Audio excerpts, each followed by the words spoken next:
Delivery হওয়ার জন্য গেছেন, ডেলিভারিতে ডাক্তারেরা রিপোর্ট দিয়েছে,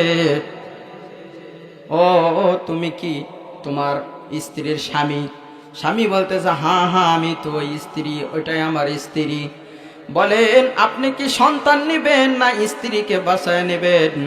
রিপোর্ট খুবই খারাপ, যদি সন্তান নেন তাহলে মা মারা যাবে, ঠিক কিনা বলেন?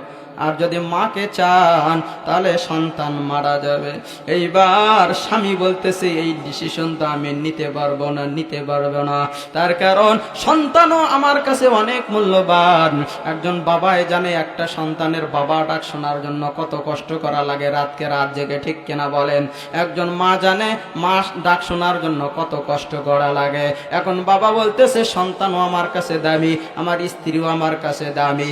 তবে যখন ডাক্তারেরা শিক্ষিত মানুষ বলতেছে যদি তুমি গাছ রাখো তাহলে কিন্তু ফল বছরকে বছর পাওয়া যাবে, ঠিক কিনা বলেন? আর যদি শুধু ফল নাও তাহলে ফল কিন্তু সিজনে শেষ হয়ে যায়, ঠিক কিনা বলেন? সুতরাং আমাদের মনে হয় আমাদের কথা অনুযায়ী যদি তুমি মেনে নাও তাহলে আমরা বলি সন্তানটাই মরে যাক আর মাটাই বেঁচে থাক, ঠিক কিনা বলেন? আরো জোরে বলেন ঠিক কিনা?